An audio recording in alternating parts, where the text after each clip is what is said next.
ನಮಸ್ಕಾರ ಸ್ನೇಹಿತರೆ, ಈ ದಿನ ನಾವು ಜೂನ್ 19ರ ಪ್ರಚಲಿತ ವಿದ್ಯಮಾನಗಳ ಮಾಹಿತಿಯನ್ನು ತಿಳಿದುಕೊಳ್ಳೋಣ. ಈಗಾಗಲೇ ನೇಮಕಾತಿ ಅಧಿಸೂಚನೆ ಪ್ರಕಟಣೆಗೊಂಡಿದ್ದು, ಮುಂಬರುವ ಸ್ಪರ್ಧಾತ್ಮಕ ಪರೀಕ್ಷೆಗಳಿಗೆ ಪ್ರಚಲಿತ ವಿದ್ಯಮಾನಗಳ ಮಾಹಿತಿಯು ಅತಿ ಉಪಯುಕ್ತವಾಗಲಿದೆ. ಈ ವಿಡಿಯೋದಲ್ಲಿ ಇಲ್ಲಿ ಪಟ್ಟಿ ಮಾಡಲಾಗಿರುವ ವಿಷಯಗಳ ಮಾಹಿತಿಯನ್ನು ತಿಳಿದುಕೊಳ್ಳೋಣ. ಆದ್ದರಿಂದ ವಿಡಿಯೋವನ್ನು ಕೊನೆವರೆಗೂ ವೀಕ್ಷಿಸಿ. ಮೊದಲನೇ ಮಾಹಿತಿ, ವಿಶ್ವ ಚಿನ್ನದ ಮಂಡಳಿ ವರ್ಲ್ಡ್ ಗೋಲ್ಡ್ ಕೌನ್ಸಿಲ್, ಇದರ ಬಗ್ಗೆ ಮಾಹಿತಿಯನ್ನು ತಿಳಿದುಕೊಳ್ಳೋಣ. ಇತ್ತೀಚೆಗೆ ವಿಶ್ವ ಚಿನ್ನದ ಮಂಡಳಿಯ 2026ರ ಕೇಂದ್ರ ಬ್ಯಾಂಕ್ ಚಿನ್ನದ ಮೀಸಲು ಸಮೀಕ್ಷೆ ಬಿಡುಗಡೆಯಾಗಿದೆ. ಈ ಸಮೀಕ್ಷೆಯ ಪ್ರಕಾರ ವಿಶ್ವದ ಹಲವು ಕೇಂದ್ರ ಬ್ಯಾಂಕುಗಳು ಮುಂದಿನ ದಿನಗಳಲ್ಲಿ ತಮ್ಮ ಚಿನ್ನದ ಸಂಗ್ರಹವನ್ನು ಇನ್ನಷ್ಟು ಹೆಚ್ಚಿಸುವ ಸಾಧ್ಯತೆ ಇದೆ. ವಿಶ್ವದ ಚಿನ್ನದ ಮಂಡಳಿ ಯಾವಾಗ ಆರಂಭವಾಯಿತು? ಇದನ್ನು 1987ರಲ್ಲಿ ಸ್ಥಾಪಿಸಲಾಗಿದೆ. ಇದು ವಿಶ್ವದ ಪ್ರಮುಖ ಚಿನ್ನ ಉತ್ಪಾದಕ ಕಂಪನಿಗಳ ಲಾಭರಹಿತ ಸಂಘಟನೆಯಾಗಿದೆ. ಚಿನ್ನದ ಮಾರುಕಟ್ಟೆ ಬೇಡಿಕೆ ಮತ್ತು ಬಳಕೆ ಕುರಿತು ಜಾಗತಿಕ ಮಟ್ಟದಲ್ಲಿ ಅಧ್ಯಯನ ಮತ್ತು ವಿಶ್ಲೇಷಣೆ ಮಾಡುವ ಪ್ರಮುಖ ಸಂಸ್ಥೆಯಾಗಿದೆ. ಇದರ ಪ್ರಧಾನ ಕಚೇರಿ ಲಂಡನ್ನಲ್ಲಿದೆ. ಮುಂದಿನ ಮಾಹಿತಿ, ರಾಷ್ಟ್ರೀಯ ಅಂಕಿಅಂಶ ಆಯೋಗ. ಭಾರತ ಸರ್ಕಾರವು ರಾಷ್ಟ್ರೀಯ ಅಂಕಿಅಂಶ ಆಯೋಗಕ್ಕೆ ಹೊಸ ಅಧ್ಯಕ್ಷರು ಮತ್ತು 3 ಸದಸ್ಯರನ್ನ ನೇಮಕ ಮಾಡಿದೆ. ಆದ್ದರಿಂದ ಇದು ಸುದ್ದಿಯಲ್ಲಿದೆ. ಅಧ್ಯಕ್ಷರು ಡಾಕ್ಟರ್ ಸೈಬಲ್ ಚಟ್ಟೋಪಾಧ್ಯಾಯ, 3 ಸದಸ್ಯರು ಪ್ರೊಫೆಸರ್ ಶುಭಬ್ರತ್ ದಾಸ್, ಶ್ರೀ ಸತ್ಯೇಂದ್ರ ಬಹದ್ದೂರ್ ಸಿಂಗ್, ಡಾಕ್ಟರ್ ಮಾಧವನ್ ಮುಕುಂದ್. ಈ 3 ಸದಸ್ಯರಾಗಿದ್ದಾರೆ. ರಾಷ್ಟ್ರೀಯ ಅಂಕಿಅಂಶ ಆಯೋಗವನ್ನು ಯಾವಾಗ ಸ್ಥಾಪಿಸಲಾಯಿತು? 2005ರಲ್ಲಿ ಸ್ಥಾಪಿಸಲಾಯಿತು. ಈ ಆಯೋಗಕ್ಕೆ ಶಿಫಾರಸು ನೀಡಿದ ಕಮಿಟಿ ರಂಗರಾಜನ್ ಕಮಿಟಿ ಅಥವಾ ರಂಗರಾಜನ್ ಆಯೋಗ. ಇದು 2000ರಲ್ಲಿ ನೀಡಿದಂತಹ ಶಿಫಾರಸುಗಳ ಮೇರೆಗೆ 2005ರಲ್ಲಿ ರಾಷ್ಟ್ರೀಯ ಅಂಕಿಅಂಶ ಆಯೋಗವನ್ನು ಸ್ಥಾಪನೆ ಮಾಡಲಾಗಿದೆ. ದೇಶದ ಪ್ರಮುಖ ಅಂಕಿಅಂಶಗಳ ಗುಣಮಟ್ಟ, ಮಾನದಂಡ ಮತ್ತು ಸಮನ್ವಯವನ್ನು ನೋಡಿಕೊಳ್ಳುವುದು ಇದರ ಮುಖ್ಯ ಕೆಲಸವಾಗಿದೆ. ನೆಕ್ಸ್ಟ್, ವಿಶ್ವಸಂಸ್ಥೆಯ ವ್ಯಾಪಾರ ಮತ್ತು ಅಭಿವೃದ್ಧಿ ಸಮ್ಮೇಳನ UNCTAD, United Nations conference on trade and development. ಇದು ಯಾವಾಗ ಸ್ಥಾಪನೆಯಾಯಿತು? 1964ರಲ್ಲಿ ವಿಶ್ವಸಂಸ್ಥೆಯ ಸಾಮಾನ್ಯ ಸಭೆ ಇದನ್ನು ಸ್ಥಾಪನೆ ಮಾಡಿದೆ.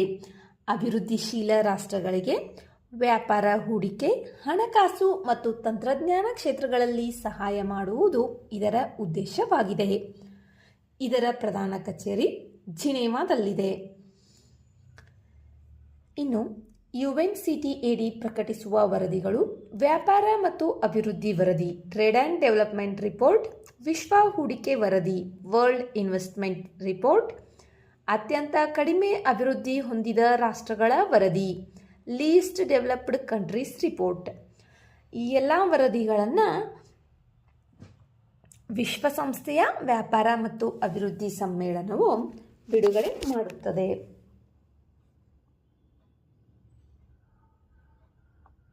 Next, reward. Regenerating watersheds for agricultural resilience through innovative development. ಇದು ರಿವಾರ್ಡ್ ಫುಲ್ ಫಾರ್ಮ್ ಆಗಿದೆ. ನವೀನ ಅಭಿವೃದ್ಧಿಯ ಮೂಲಕ ಕೃಷಿ ಸ್ಥಿತಿಸ್ಥಾಪಕತ್ವಕ್ಕಾಗಿ ಜಲಾನಯನ ಪ್ರದೇಶಗಳನ್ನು ಪುನರುಜ್ಜೀವನಗೊಳಿಸುವುದು. ಈ ಯೋಜನೆಯನ್ನು ಕರ್ನಾಟಕ ಮತ್ತು ಒಡಿಶಾ ರಾಜ್ಯಗಳಲ್ಲಿ ಜಾರಿಗೊಳಿಸಲಾಗುತ್ತಿದೆ. ಇದು ಇಂಪಾರ್ಟೆಂಟ್ ಆಗುತ್ತೆ, ಯಾಕಂದರೆ ಕರ್ನಾಟಕಕ್ಕೆ ಸಂಬಂಧಪಟ್ಟಂತಹ ಒಂದು ಯೋಜನೆಯಾಗಿದೆ. ಇದರ ಕಾಲಾವಧಿ 2021ರಿಂದ 2026. ಈ ಯೋಜನೆಗೆ ವಿಶ್ವ ಬ್ಯಾಂಕ್ ನೆರವು ನೀಡುತ್ತಿದೆ. ಈ ಕಾರ್ಯಕ್ರಮವು ಭೂ ಸಂಪನ್ಮೂಲ ಇಲಾಖೆಯಲ್ಲಿ ಮತ್ತು ಕರ್ನಾಟಕ ಹಾಗೂ ಒಡಿಶಾ ರಾಜ್ಯಗಳಲ್ಲಿ ಆಧುನಿಕ ಜಲಾನಯನ ಪದ್ಧತಿಗಳನ್ನು ಪರಿಚಯಿಸುವ ಗುರಿಯನ್ನು ಹೊಂದಿದೆ. ರಿವಾರ್ಡ್ ಯೋಜನೆಯ ಕಾರ್ಯಕ್ರಮಗಳು ಕರ್ನಾಟಕ ಮತ್ತು ಒಡಿಶಾ ರಾಜ್ಯಗಳಲ್ಲಿ ಅನುಷ್ಠಾನಗೊಳಿಸಲಾಗುತ್ತಿದೆ. ಇದರ ಅವಧಿ 2021ರಿಂದ 2026. ಇದಕ್ಕೆ ವಿಶ್ವ ಬ್ಯಾಂಕ್ ನೆರವನ್ನು ನೀಡುತ್ತಿದೆ. ನೆಕ್ಸ್ಟ್, ಕೀಶವ್ ಆಣೆಕಟ್ಟು ಯೋಜನೆ. ಇದು ಉತ್ತರಾಖಂಡ್ ಮತ್ತು ಹಿಮಾಚಲ್ ಪ್ರದೇಶದ ಗಡಿಯಲ್ಲಿರುವ ಟನ್ಸ್ ನದಿಗೆ ನಿರ್ಮಿಸಲು ಉದ್ದೇಶಿಸಿರುವ ಬಹುಪಯೋಗಿ ಆಣೆಕಟ್ಟು ಯೋಜನೆಯಾಗಿದೆ. ಟನ್ಸ್ ನದಿ ಯಮುನಾ ನದಿಯ ಪ್ರಮುಖ ಉಪನದಿಯಾಗಿದೆ. ಈ ಯೋಜನೆಯಿಂದ ನೀರಿನ ಸಂಗ್ರಹ, ವಿದ್ಯುತ್ ಉತ್ಪಾದನೆ ಮತ್ತು ಯಮುನಾ ನದಿಯ ಹರಿವು ಹೆಚ್ಚಿಸಲು ಸಹಾಯವಾಗಲಿದೆ. ಈ ಯೋಜನೆಯಿಂದ 6 ರಾಜ್ಯಗಳಿಗೆ ಉಪಯೋಗವಾಗಲಿದೆ. ದೆಹಲಿ, ಉತ್ತರ ಪ್ರದೇಶ್, ರಾಜಸ್ಥಾನ್, ಹರಿಯಾಣ, ಉತ್ತರಾಖಂಡ್ ಮತ್ತು ಹಿಮಾಚಲ್ ಪ್ರದೇಶ್ ಈ 6 ರಾಜ್ಯಗಳಿಗೆ ಈ ಯೋಜನೆಯಿಂದ ಉಪಯೋಗವಾಗಲಿದೆ. ಕೀಶವ್ ಆಣೆಕಟ್ಟು ಯೋಜನೆ ಇದನ್ನು ಟನ್ಸ್ ನದಿಗೆ ನಿರ್ಮಿಸಲು ಯೋಜಿಸಲಾಗಿದೆ. ಟನ್ಸ್ ನದಿ ಇದು ಯಮುನಾ ನದಿಯ ಉಪನದಿಯಾಗಿದೆ. ಉತ್ತರಾಖಂಡ್ ಮತ್ತು ಹಿಮಾಚಲ ಪ್ರದೇಶದ ಗಡಿಯಲ್ಲಿ ನಿರ್ಮಿಸಲಾಗುತ್ತಿರುವ ಒಂದು ಬಹುಪಯೋಗಿ ಆಣೆಕಟ್ಟಾಗಿದೆ. Next, India International Institute of Democracy and Election Management. ಚುನಾವಣಾ ತರಬೇತಿ ಮತ್ತು ನಿರ್ವಹಣೆಯಲ್ಲಿ 15 ವರ್ಷಗಳನ್ನು ಪೂರೈಸಿದ್ದಕ್ಕಾಗಿ ಮುಖ್ಯ ಚುನಾವಣಾ ಆಯುಕ್ತರು ಇತ್ತೀಚೆಗೆ India International Institute of Democracy and Election management ತಂಡವನ್ನು ಅಭಿನಂದಿಸಿದ್ದಾರೆ. ಪ್ರಸ್ತುತ ಭಾರತದ ಮುಖ್ಯ ಚುನಾವಣಾ ಆಯುಕ್ತರು ಯಾರಿದ್ದಾರೆ ಎಂಬುದನ್ನು ನೀವು ಕಮೆಂಟ್ ಮಾಡಿ. ಚುನಾವಣಾ ತರಬೇತಿ, ಸಂಶೋಧನೆ ಮತ್ತು ಸಾಮರ್ಥ್ಯ ವೃದ್ಧಿಗಾಗಿ ಪ್ರಮುಖ ಜಾಗತಿಕ ಕೇಂದ್ರವಾಗಿ ಕಾರ್ಯನಿರ್ವಹಿಸಲು ಇದನ್ನು ಜೂನ್ 2011ರಲ್ಲಿ ಭಾರತೀಯ ಚುನಾವಣಾ ಆಯೋಗ ಸ್ಥಾಪಿಸಿತು. ಚುನಾವಣಾ ನಿರ್ವಹಣೆ, ತರಬೇತಿ, ಸಂಶೋಧನೆ ಮತ್ತು ಸಾಮರ್ಥ್ಯ ವೃದ್ಧಿಗೆ ಇದು ಪ್ರಮುಖ ಕೇಂದ್ರವಾಗಿದೆ.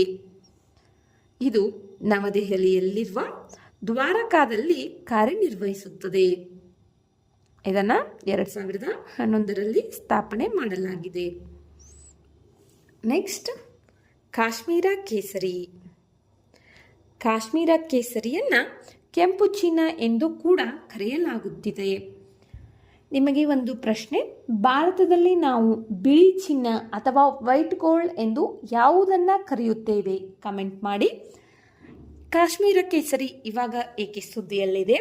ಪಶ್ಚಿಮ ಏಷ್ಯಾದಲ್ಲಿ ನಡೆಯುತ್ತಿರುವ ಬಿಕ್ಕಟ್ಟಿನ ಜೊತೆಗೆ ಇರಾನ್ನಿಂದ ಕೇಸರಿ ಉತ್ಪಾದನೆಯಲ್ಲಿ ತೀವ್ರ ಕುಸಿತ ಕಂಡುಬಂದಿದೆ. ಆದ್ದರಿಂದ ಕಾಶ್ಮೀರ ಕೇಸರಿಗೆ ಬೇಡಿಕೆ ಹೆಚ್ಚಾಗಿದ್ದು ಇದು ಸುದ್ದಿಯಲ್ಲಿದೆ. ಈ ಕೇಸರಿಯ ವಿಶಿಷ್ಟ ಪರಿಮಳ, ಬಣ್ಣ ಮತ್ತು ಗುಣಮಟ್ಟದಿಂದ ಇದು ವಿಶ್ವಪ್ರಸಿದ್ಧವಾಗಿದೆ.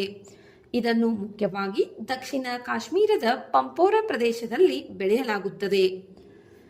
ಕಾಶ್ಮೀರ ಕೇಸರಿಗೆ 2020ರಲ್ಲಿ GI ಟ್ಯಾಗ್ ಅನ್ನು ನೀಡಲಾಗಿದೆ. ಕಾಶ್ಮೀರ ಕೇಸರಿಯಲ್ಲಿ 3 ವಿಧಗಳಿವೆ. 1 ಲಚ್ಚಾ ಕೇಸರಿ, 2 ಮೋಂಗ್ರಾ ಕೇಸರಿ, 3 ಗುಚ್ಚಿ ಕೇಸರಿ.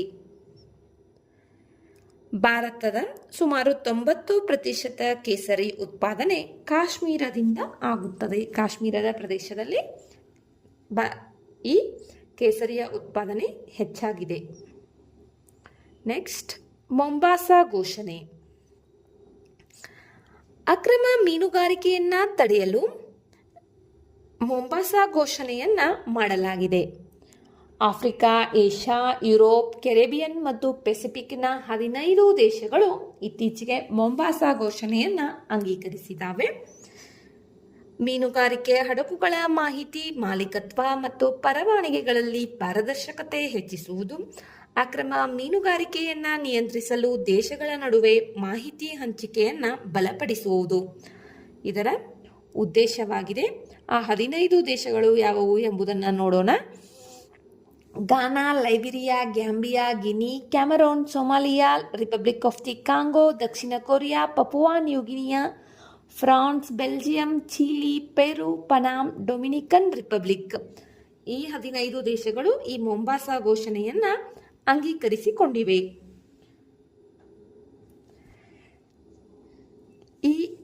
ವಿಡಿಯೋದಲ್ಲಿರುವ ಪ್ರಸ್ತುತ ಪ್ರಚಲಿತ ವಿದ್ಯಮಾನಗಳ ಮಾಹಿತಿಗಳು ಮುಂಬರುವ ಎಲ್ಲ ಸ್ಪರ್ಧಾತ್ಮಕ ಪರೀಕ್ಷೆಗಳಿಗೆ ತುಂಬ ಉಪಯುಕ್ತವಾಗಿವೆ. ವಿಡಿಯೋದಲ್ಲಿರುವ ಮಾಹಿತಿ ಇಷ್ಟವಾದರೆ ಲೈಕ್ ಮಾಡಿ, ಶೇರ್ ಮಾಡಿ. ಅದೇ ರೀತಿ ನಮ್ಮ ಚಾನಲನ್ನು ಸಬ್ಸ್ಕ್ರೈಬ್ ಮಾಡಿಕೊಳ್ಳಿ. ಹೀಗೆ ಮತ್ತೆ ಮುಂದಿನ ವಿಡಿಯೋದಲ್ಲಿ ಭೇಟಿಯಾಗೋಣ. ಧನ್ಯವಾದಗಳು.